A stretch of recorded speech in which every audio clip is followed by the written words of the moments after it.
Let's talk about security in the SAMP region. And just before we do that, our people deserve no less than economic prosperity. These are the words of President Akufo-Addo as he opens up once more on how external economic shocks, including the COVID-19 pandemic and the Russian-Ukraine war, continue to ravage African economies, as he calls for collective efforts at the global level in tackling this challenge. The president was speaking in his capacity earlier today as the African Union champion of financial institutions, where he addressed the BOMA African initiative. We can take a listen to the president.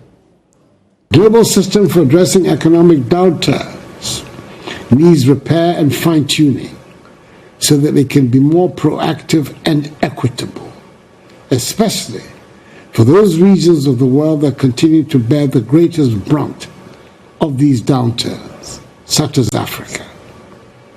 In the world where conflict in one part of the world immediately disrupts economies far away from the epicenter of the conflict, and when a virus is able to wipe away decades of growth from an economy, we cannot assign responsibility for managing crises to domestic actors alone. We cannot leave small economies exposed to these vagaries of the international system to their fate, insist that they suffer the consequences alone. The international process for supporting such countries has to be fairer and more robust. I share the view of the optimists who say that this is Africa's century. However, I fear that the structural and recurrent flaws of the international economic order will rob us of our prize if we do not work harder to make an impact on its course and character. That is why we must hasten the process of continental integration. Continental unity and collective agency is the only path to building influence to push successfully for the reform of the multilateral economic and financial systems that affect our ability to respond to crises that threaten our rise as a continent. When we think of Africa before our individual countries, we're not just being Pan-Africanists, we're being true nationalists, because what makes Africa stronger will make each of our individual countries stronger and more prosperous. It is time for those of us who believe in continental integration to give enthusiastic support to continental decisions and inspire confidence and integrity in the structural organs of the African Union. Our people deserve no less, and the dream of prosperity will then be within our grasp. Distinguished participants of the BOMA, I wish you fruitful deliberations, and may God bless Mother Africa and us all. Let's turn our attention now to security. The Ghana Immigration Service is instructing its personnel at all points of entry to institute stringent measures and as part of measures to guard against an infiltration following an alert on a jailbreak of some 443 inmates from the Kuje Maximum Security Prison in Abuja, Nigeria last Wednesday. The fugitives were amongst 879 inmates freed by the jihadist group Boko Haram, and giving the account that some 64 of the fugitives are reportedly linked to the terror group. The Ghanaian security agencies are taking proactive measures to avert an infiltration. So let's bring you a breakdown of an internal memo intercepted by Joy News being sent to all personnel of the Ghana Immigration Service, and it reads that portions read that official reports indicate that at least 443 out of 879 inmates that escaped as a result of the break are still on the run. Now, it is believed, according to this memo, that the jihadist group Boko Haram are behind the attack, which saw the use of high-end explosives and guns that freed some 64 Boko Haram-linked inmates at the prison and are amongst some of the escapees who are still on the run. Now, in view of the above, I am directed to inform you to institute stringent measures at all points of entry and intensify patrols to deter and intercept all escapees who will attempt to infiltrate the country. So excerpts there of the statement or internal memo, I should say, coming through from the Ghana Immigration Service on how alert we should be. Joining me now on this is security consultant Richard Kumado. He's joining us right here to help us with analysis on the security implications. But first, let's take you to Abuja, speak to Shola Jayeshemi. He is the diplomatic editor of the African Independent Television. Thank you, Shola, for your time. So give us a sense of what's happening in Abuja as we speak. Not a good time in terms of security, even for Nigeria itself, for we know that the president's convoy sometime last week was also under attack. So it appears that there's some state of insecurity in Nigeria, correct?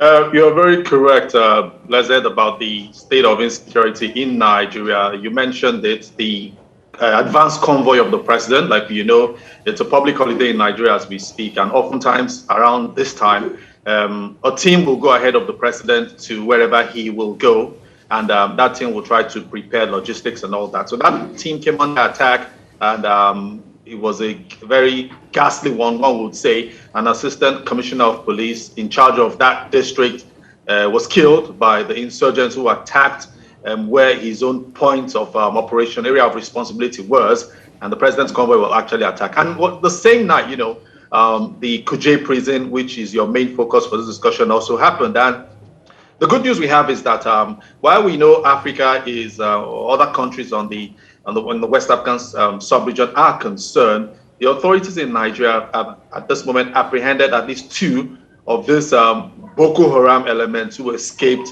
in that jailbreak. So 2 are in custody.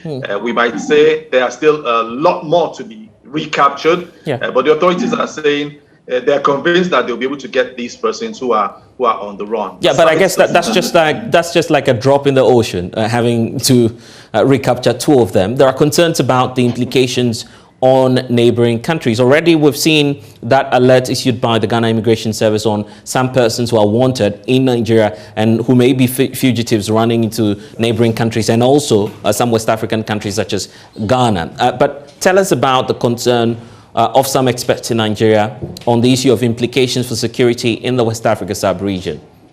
Well, just before the president left Abuja, the Nigerian capital, where I am, to head to his hometown Daura in northern Nigeria, he held a Security Council meeting, and he reiterated the marching orders he has for law enforcement officials, both internal intelligence services and the armed services themselves, the police, and the air and the military, to ensure that there's no recurrence of this, and to, of course, do all they need to do to apprehend those who have perpetrated this. But there's a concern among not a few Nigerians. If you recall, there were some Nigerians who were attacked on the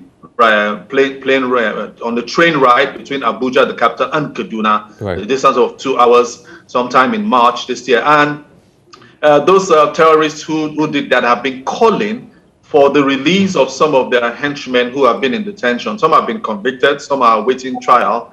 And the seeming coincidence with what happened on Tuesday and the escape of these persons and the release of some of those who have been in custody of those who perpetrated the train attack, it's so interesting for not a few Nigerians, because they say the nexus is just so close that you find the terrorists getting some of their men out of custody and them in trickles now releasing those Nigerians who were in captivity from the train attack. So these are some of the permutations that have come up and said, is it that there's something between that we don't know of? Because in Kuje itself, which is a satellite town just around Abuja, the federal capital, that particular area will tell you it has some security presence. We are told that military officers and soldiers often guard that correctional center. And for this terrorist to have operated for not less than 2-3 hours,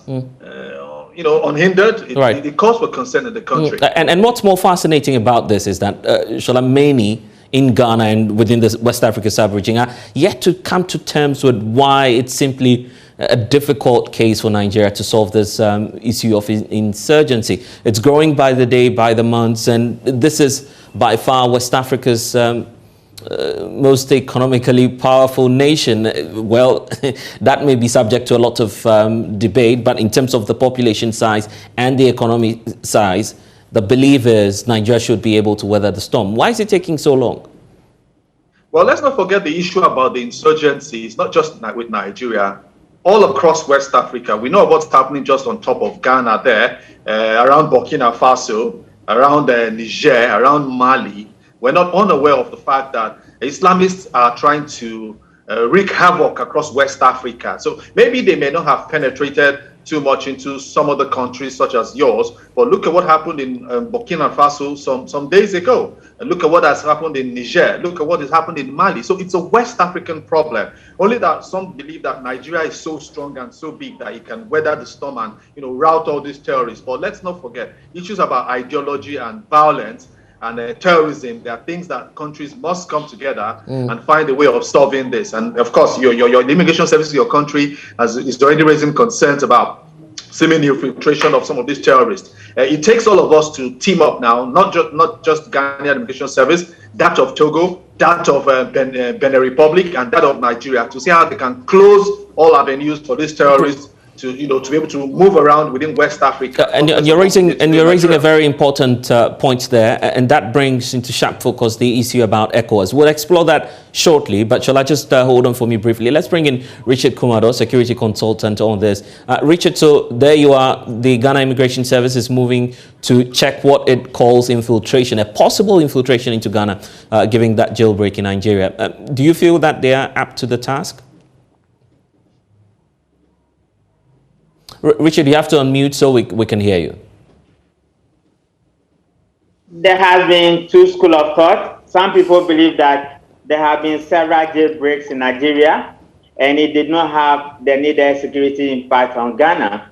But considering that insecurity has become a major threat to West Africa in particular, and considering the times we are in, particularly in Ghana when there has been this nationwide campaign against terrorism, I think it's just proper that national security management triggers are put on alert. And I'm so happy that this letter is coming out at this particular time. And everybody within the intelligence sector or intelligence community must work together with the immigration and customs at our borders to ensure that we are protected. But as to whether they are capable of doing it, security management has become very dynamic within our sub-region, and continuous monitoring and continuous interagency efforts will put them ahead of any terror group. And Richard, here's the case. For someone who doesn't understand the dynamics of security, why should a jailbreak in, for instance, Nigeria be of concern to someone here in Ghana? At least you have one more country or nation to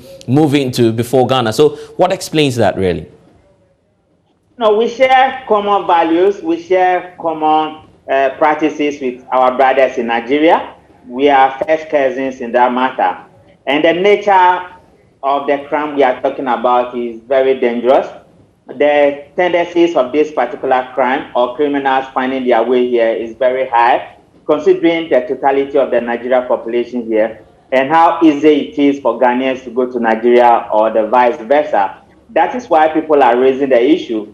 But I understand what my brother Sola said, that it's a shared responsibility and it must be a collective effort. That even though we do not just fight over jollof or over football, when it comes to security and economic prosperity for our people, it is the same line, and we must work together in that regard. The convergence point for all of us is the Economic Community for West African States, ECOWAS. It's been a terrible time for them dealing with issues of insurgency.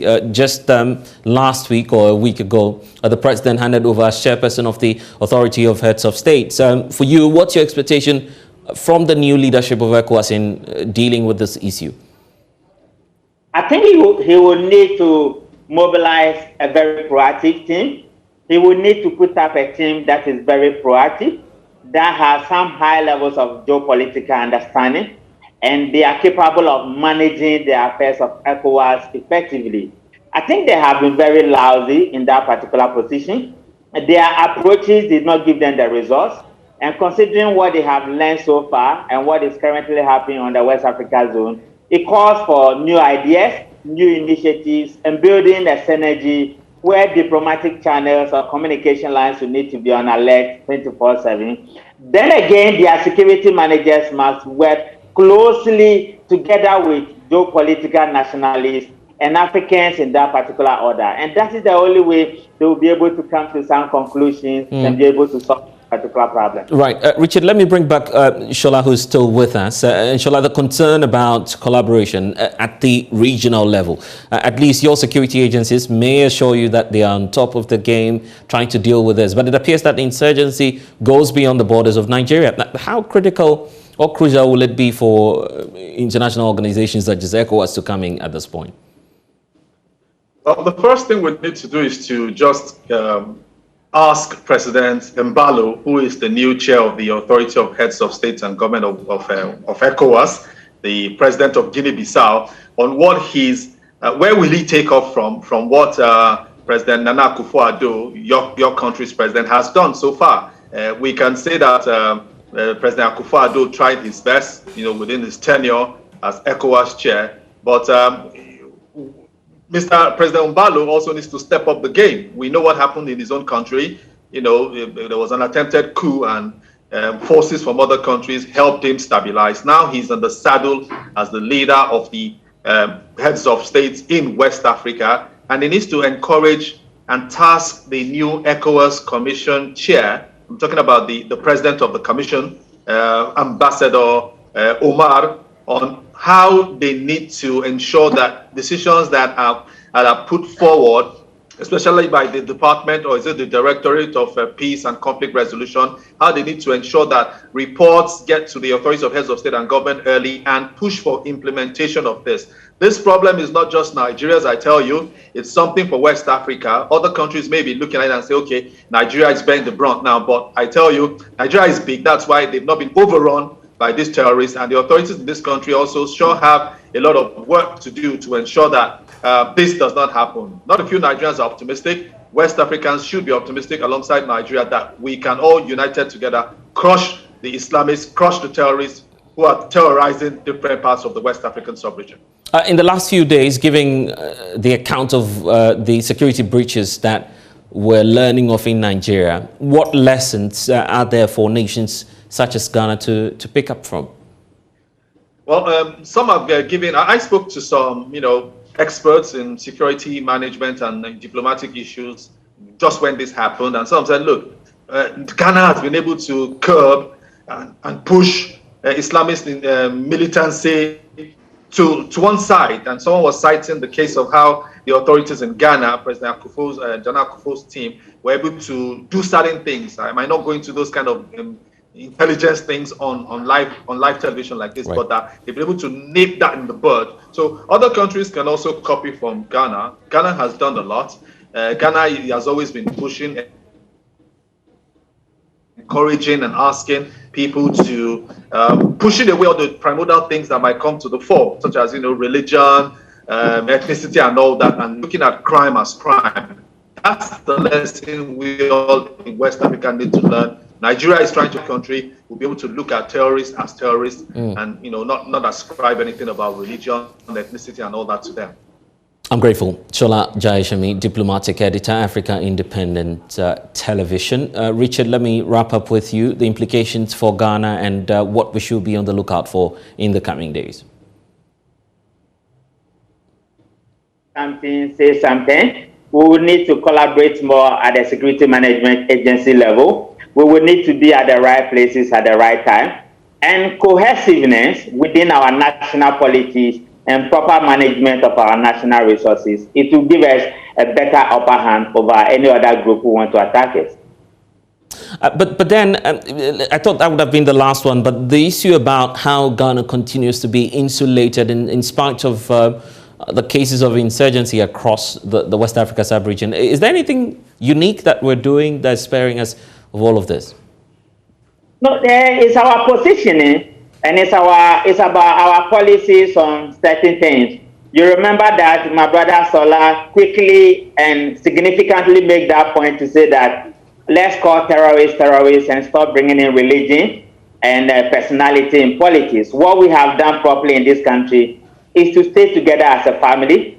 Then again, when it comes to security management or intelligence in that matter, we are a little bit ahead of many of our countries within the West Africa zone. And I'm happy my brother Sola said they need to come to Ghana and learn some of these things. What we need to do is not to let our guard down. We will need to stay together more. Let the politicians do what they have to do, but let the security management guys be on top of their game. And that is what has kept us. If you look at those who have handled our national security apparatus over the year, in the likes of Kojo Chikata, in the likes of Yadoko, Bravulati, many of them, the current national security minister, and many of them, these are top professionals who know what they're about, who have worked throughout their days, and they have lived. And we have also had this combination between those within and those outside. I came from some other places within the West Africa zone. We don't sleep at all. We took it like this is the only country we have. And wherever you find yourself, do whatever you have to do to make Mother Ghana proud and safe. And this is the assignment we have signed to ourselves. And we're going to do it to God call us home. So, brother, that is what has happened. In Nigeria, they look a little bit more divided. They look a little bit disgruntled and disunited. And that is not helping them when it comes to managing the proper space where security management matter most. Richard Kumado is a security consultant. Thank you so much for joining us. And you're still with us here on the Pulse on the Joy News channel. We'll take a short break. We'll return to talk about COVID-19 expenditure. The Ghana Integrity Initiative is raising some concerns about the lack of transparency. It's coming up shortly here on the program. Please stay.